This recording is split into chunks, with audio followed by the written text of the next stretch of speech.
Salut tout le monde, salut tout le monde, salut tout le monde, salut tout le monde, salut. Salut tout le monde, c'est Gulfish.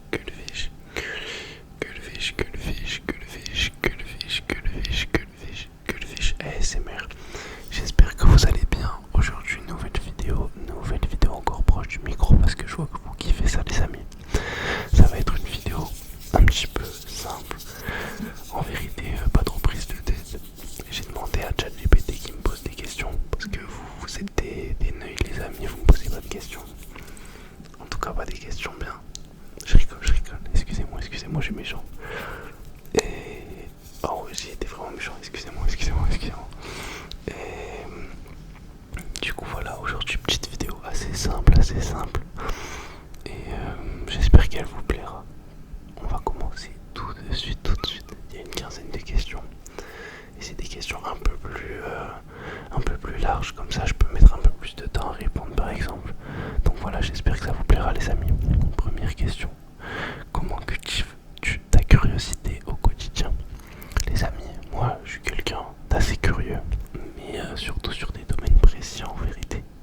Je suis pas quelqu'un qui m'intéresse à tout dans le large. Genre je vais être précis dans certains sujets, mais je vais pas m'intéresser à beaucoup de choses. Sinon, je me cultive en regardant des vidéos Smash or Pass ou des concepts de T-Slash, les amis, je sais pas si vous connaissez, ou des vidéos d'Amixem quand j'écoute 76 petit déjeuner. Voilà, c'est comme ça que je me cultive. Ensuite, deuxième question. Non, en vérité, les amis, je me cultive en vrai, je pense, à peu près comme tout le monde dans cette génération, les amis, à travers d'internet ou par des connaissances qui ont des connaissances que moi je n'ai pas et qui m'apprennent. Pas plus que vous, j'imagine, pas plus que vous. Ensuite, deuxième question. Comment le sport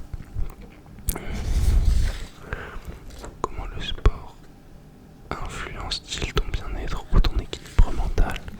Je dirais que le sport, ça a changé ma manière de voir les choses dans une manière assez globale. Déjà, rien que pour la discipline, avoir un rythme de vie qui est axé autour de ça, en fait, pas se l'imposer, mais se dire que c'est normal. Vous voyez, comme prendre sa douche. Au bout d'un moment, passer un certain âge, on n'y pense plus, on se dit qu'on va se doucher parce que c'est comme ça. Se laver les dents, se laver les mains après avoir touché quelque chose de sale. Vous voyez, c'est pas quelque chose qu'on s'impose, c'est quelque chose qu'on fait de manière assez automatique. Je dirais que ça m'influence dans le bon, tout simplement, que ça m'améliore de manière générale et ça me fait rencontrer pas mal de personnes, des bonnes personnes souvent, donc c'est quelque chose d'assez positif, je dirais. As-tu déjà ressenti un conflit entre ta... Oh non, purée les amis, je sais pas lire, excusez-moi. As-tu déjà ressenti un conflit entre la réussite professionnelle et ta vie perso? En vrai, oui. Mon dernier métier que je faisais, ça s'est fini à cause de ça parce que j'arrivais plus à trouver un certain équilibre entre les deux. Et comme mon travail il prenait vachement de temps et que je dirais pas que je suis axé vraiment dans ma vie perso, genre que j'ai besoin d'être à 200% dans ma vie perso parce qu'en soi j'ai pas d'impératif. Je suis jeune, j'ai pas de copine, je vis seul, j'ai pas d'animaux de compagnie, en gros j'ai des comptes à rendre à personne, mais franchement c'était un trop plein. Le travail, en fait, bon, après c'est le monde du travail de manière générale, mais moi je suis un mec, j'aime pas, en fait je prends trop de recul sur les choses et les humains qui sont trop investis dans leur métier ça me rend dingue. Genre, je sais pas, il y a un humain, il fait le même métier que toi, il est payé pareil que toi, même ça se trouve moins, mais il va te rendre fou sur des trucs comme si c'était...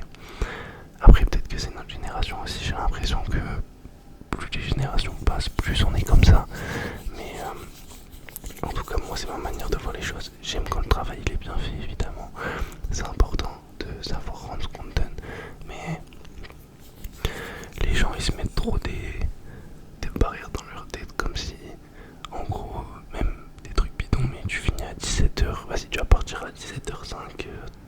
de l'année, un jour tu dis à 17h ce soir faut que je sois parti. Et le mec il va te dire ah ça va, t'as pas 5 minutes, je sais pas quoi. Mais mec, pourquoi tu me rends fou bêtement, tu vois. Des trucs bidons. Mais ouais, en gros c'est... Ouais, ça m'est déjà arrivé, c'était mon dernier travail. J'étais plus en adéquation entre ma vie perso et ma vie pro. Ma vie pro elle me prenait trop le dessus. Quelle valeur éthique guide tes choix dans ton quotidien? Je dirais que premièrement il y a être bon de manière générale, même si évidemment comme tout le monde je le suis pas. En vrai, être le meilleur pour les humains qui m'entourent. Et en vrai c'est juste ça je pense. Ouais, être assez bon et pas être quelqu'un de problématique. J'aurais essayé d'être tout le temps peace et tout. Je trouve que c'est important. Faut pas se prendre la tête dans la vie les amis. On est que de passage. Ça veut dire autant être heureux le maximum possible, vous voyez. C'est important. En vrai ouais c'est simplement ça qui guide ma vie je pense. Parce qu'en vrai en soi si t'essayes d'être bien dans ta vie, le reste ça va avec. Comme être bien entouré, faire les bons choix. Pour moi tant que tu vas dans le bon, enfin tant que la valeur principale de ta vie c'est être dans le bon. Comme vous voyez il y a des gens, par exemple j'ai écouté un podcast hier de mince comment ça s'appelle. Ah j'ai plus le nom, excusez-moi, j'essaierai de retrouver ça. Je crois que c'est 1000% ça s'appelle le podcast. Et en gros c'est quelqu'un qui disait que tes réactions elles dépendent de ce que tu as accumulé. Enfin en gros tes réactions elles sont déjà dans ta tête, elles attendent juste le moment pour sortir. En gros t'es une personne qui va être tout le temps énervée, ben peu importe ce qui va t'arriver tu vas toujours trouver un moyen de le faire ressortir, vous voyez. Alors que c'est juste un état d'esprit et si t'es pisse, peu importe ce qui va t'arriver. Vous voyez comme les gens qui vont faire tomber un truc, ils vont direct s'insulter à eux-mêmes. Ils vont dire mais t'es bête, pourquoi tu... Enfin t'es con, pourquoi j'ai fait tomber ça, pourquoi ça va. Bref, des trucs comme le mal il attire le mal, en vrai c'est des trucs bidons mais si t'es pisse dans ta vie, tu vas voir que du bon. Donc soyez pisse les amis. Quel dernier livre, film qui a bouleversé ta manière de voir le monde? Aucun les amis, sincèrement. Moi je suis pas un mec qui lit de fou. Je lis, en vrai je lis, mais je regarde des films, souvent même. Mais je sais pas, y a rien qui va me transcender, genre. Y a aucun film où je me suis dit ah ouais non, là vraiment, faut que ma vie change. Je sais pas, dites-moi en commentaire si vous en avez, j'essaierai d'aller regarder ça, si ça peut me changer mon mindset. Quelle place occupe l'argent dans tes projets et tes rêves? En vrai comme tout le monde je pense que c'est quand même quelque chose d'assez important. C'est parce qu'on vit dans un monde où sans argent en soi tu fais rien ou du moins pas grand chose. Déjà si tu veux vivre il faut un minimum d'argent. En vrai je dirais que c'est au moins 60-65%. Rien que pour vivre, bien manger, avoir des relations, si tu veux inviter tes amis, voir ta famille, si tu veux te déplacer, il faut des sous. En vrai, un minimum syndical, vous voyez. Moi, je suis pas quelqu'un où je me suis... En vrai, je crois que je me suis résilié. Dans ma tête, je me suis dit, je serai jamais quelqu'un de riche. Ça, je l'ai compris depuis un petit moment. Et en vrai, je vis bien comme ça, vous voyez. Je sais que je vais jamais être amené à devenir quelqu'un de riche parce que en vrai, je sais que mon cerveau il a pas été conçu pour ça. Vous voyez, pour moi, il y a des humains, ils sont faits pour être riches. Mais pour moi, il faut avoir un certain mindset, vous voyez. Bah, je dis pas que tous les riches sont mauvais, mais pour devenir riche, il faut savoir jouer de ses qualités. Et pour jouer de ses qualités, en général, faut être un peu rusé, être quelqu'un de malin et tout. Et moi, en vrai, c'est pas... Je sais que c'est pas des qualités qu'il y a chez moi. J'arriverai difficilement à devenir riche, je pense comme ça. Et même en vrai, franchement, c'est plus quelque chose qui est dans mes pensées primaires. Genre, je serais content avec un bon 2000, 3000. Et voilà, c'est suffisant.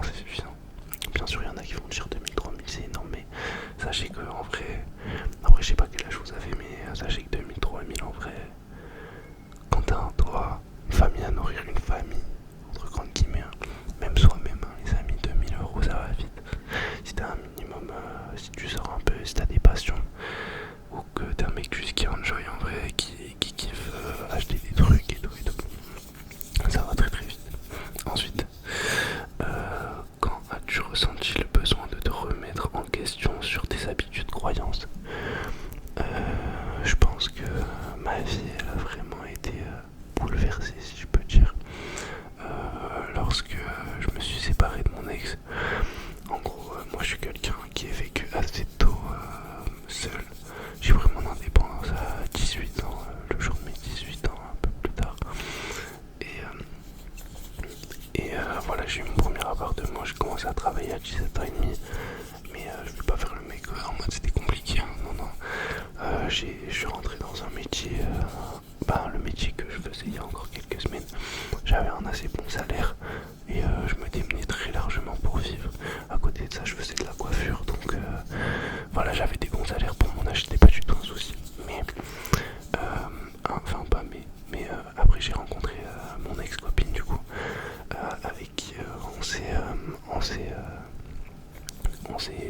mis à vivre ensemble. Elle est venue habiter chez moi.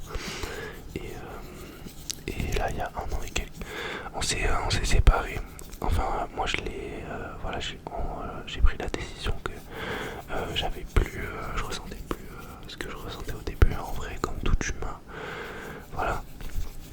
En vrai, ça s'est fait dans le bon. Bien sûr, ça a été un peu difficile. Et du coup, pour en revenir à la question, qu'est-ce qui, du coup, c'est un peu ça qui a fait que je me suis remis en question sur mes habitudes, mes croyances. J'ai revu un peu mes objectifs de vie. Vous voyez, quand vous êtes en couple, souvent vous délaissez votre personne pour le bien de l'autre.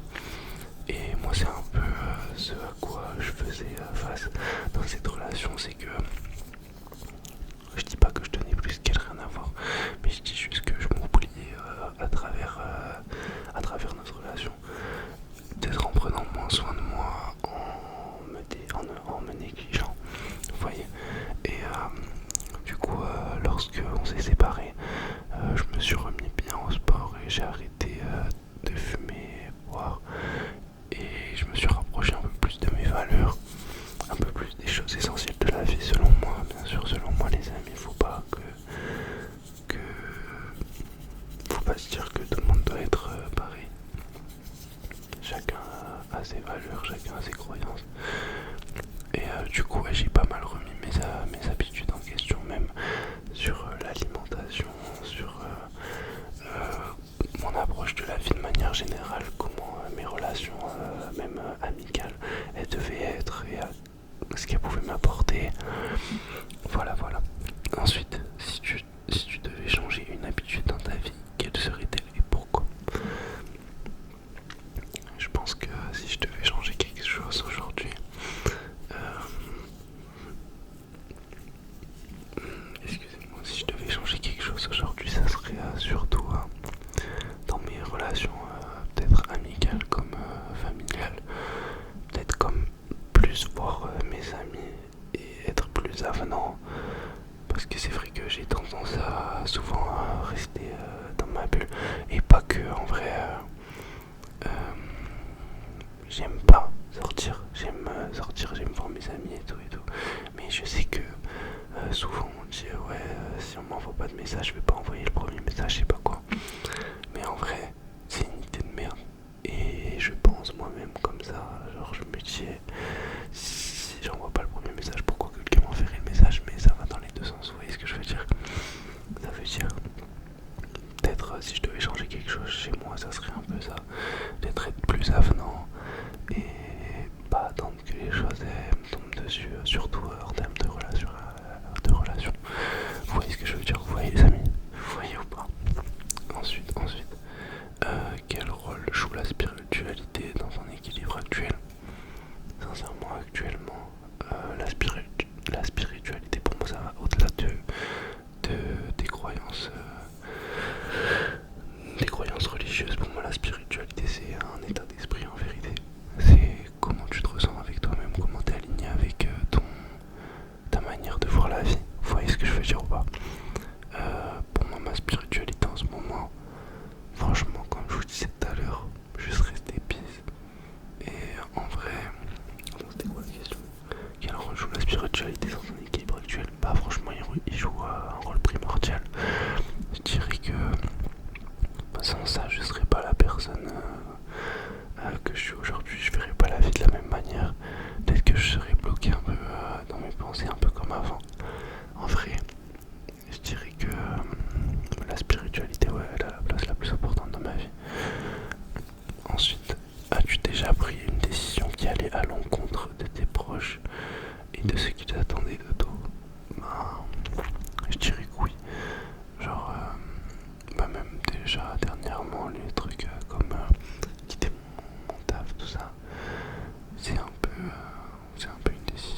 aux autres aux relations un peu.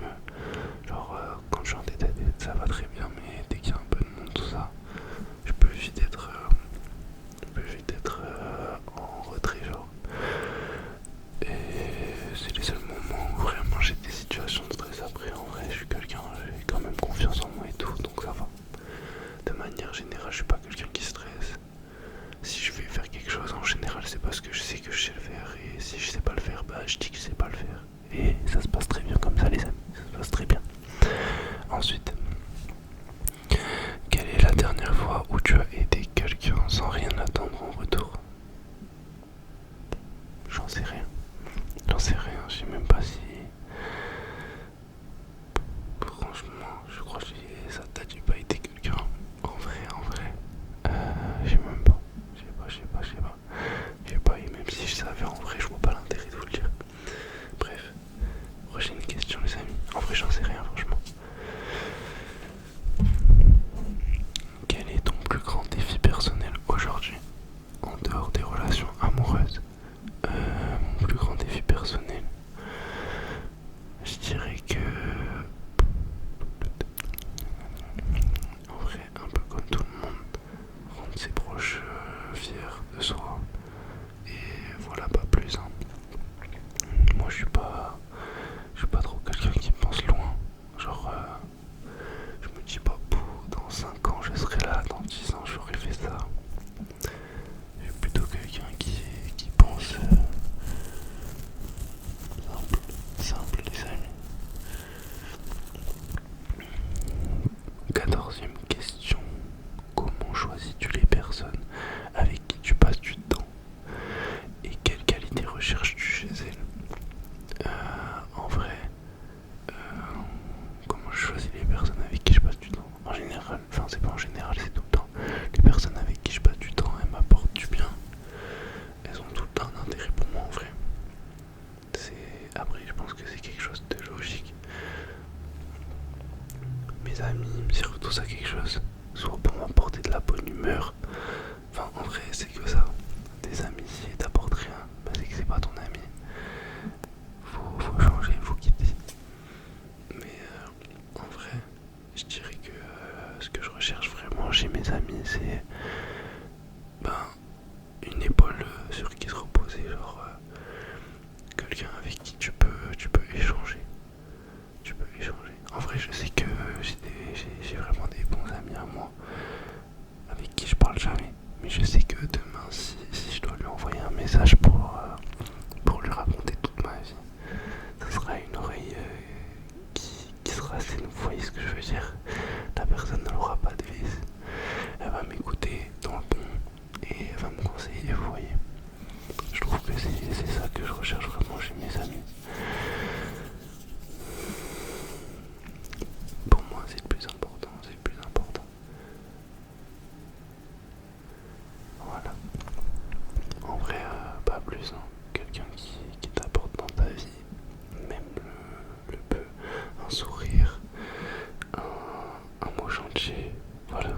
En vrai, un ami, il faut juste que ce soit une personne qui te ressemble. Pour moi, c'est ça.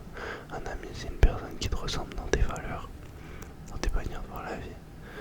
Pas forcément exactement pareil, évidemment, parce que si tu traînes qu'avec des gens comme toi, tu vas jamais évoluer, mais voilà, quelqu'un qui partage un peu tes valeurs primaires. Et ensuite, dernière question, quel conseil donnerais-tu à ton toi de 16 ans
après, voilà. Pas grand chose, pas grand chose. Franchement, aujourd'hui dans ma vie, je suis bien. Je suis pas. Je pense pas que j'ai trop de retard dans ma vie, vous voyez. Souvent, en vrai, on est dans une génération où on se compare beaucoup. Parce que c'est facile de se comparer, vous voyez, avec les réseaux, tout ça. Moi, j'ai 21 ans. Et tu te compares avec des petits. Enfin, des petits. Vous voyez ce que je veux dire? Avec des personnes plus jeunes, comme certainement il y a des personnes de 30 ans qui vont regarder cette vidéo. Et tout le monde se compare, évidemment. Lui, il a 21 ans. Oh, il a une barbe. Oh, il a 21 ans. Enfin, bref, vous voyez, ouais, lui, il a 17 ans. Il est à Dubaï. Il fait ça, il fait ça, il fait ça. Tout le monde se compare. Mais en vrai, dans le fond, faut penser à soi, évoluer soi-même. Et voilà. Je pense que ça va être ça les mots de fin de la vidéo, les amis. Restez droit avec vous-même et vous allez avancer dans le bon. Voilà, c'est ça les derniers mots de cette vidéo. Les amis, je vous fais des bisous. Je vous fais des bisous. Reposez-vous bien. Je pense pas que cette vidéo elle va vous endormir. Si vous vous endormez, c'est carré. Mais je pense pas. Je vous fais des bisous. Allez regarder mes autres vidéos. Likez, envoyez de la force. Et aussi, j'aimerais bien potentiellement faire une vidéo où je raconte vos anecdotes. Genre des anecdotes un peu, je sais pas si vous voyez à l'ancienne, c'était un peu Johan Pabst, c'est ça. Bref, des